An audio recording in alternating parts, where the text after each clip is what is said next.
சபரிமலையில் 6வது நாளாக ஐயப்ப பக்தர்களின் கூட்டம் அலைமோதுகிறது. பல்வேறு மாநிலங்களிலிருந்து வருகை தந்திருந்த பக்தர்கள் 18 படியேறி சுவாமி தரிசனம் செய்து வருகிறார்கள். இதுகுறித்த விவரங்களுக்காக களத்திலிருந்து இணைகிறார் எம்முடைய செய்தியாளர் சதாம். வணக்கம். தொடர்ந்து ஒவ்வொரு நாளும் அங்கு எத்தனை எண்ணிக்கையில் ஐயப்ப பக்தர்கள் தொடர்ந்து வந்து கொண்டிருக்கிறார்கள்?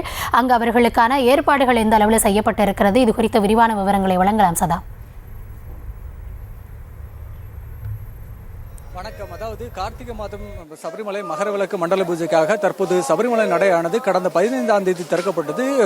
சபரிமலையில் மேல் சாத்து மகேஷ் நம்பூதிரி இந்த நடையை திறந்து வைத்தார். தொடர்ந்து சபரிமலையில் ஆயிரக்கணக்கான பக்தர்கள் தினமும் தரிசனம் செய்வதற்காக வந்து குவிந்து வருகின்றனர்.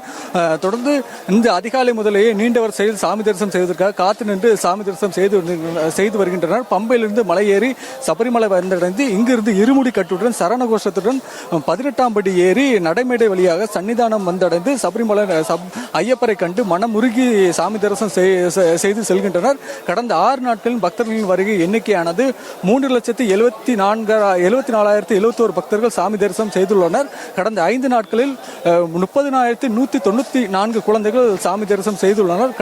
அதோடு இங்கு வரும் சபரிமலைக்கு வரும் பக்தர்களுக்கு பேருந்து வசதிகள் தமிழகத்திலும் சரி கேரளாவிலும் சரி பல்வேறு பேருந்து வசதிகளும் அரசு ஏற்படுத்தியுள்ளது.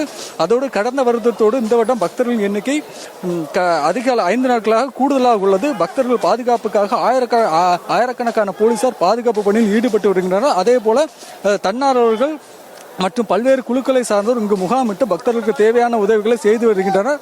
மேலும் பக்தர்களுக்கு தேவையான குடிநீர் அடிப்படை வசதிகளும் சரி பிஸ்கட் உள்ளிட்டவர்களும் இலவசமாக வழங்கப்பட்டு வருகிறது. மேலும் பக்தர்கள் வருகை அதிகமாக இருந்தால் அவர்களுக்கு கூடுதல் வசதிகளை மேம்படுத்த தேவசம் போர்டு சார்பில் பல்வேறு நடவடிக்கைகளும் எடுக்கப்பட்டு வருகிறது.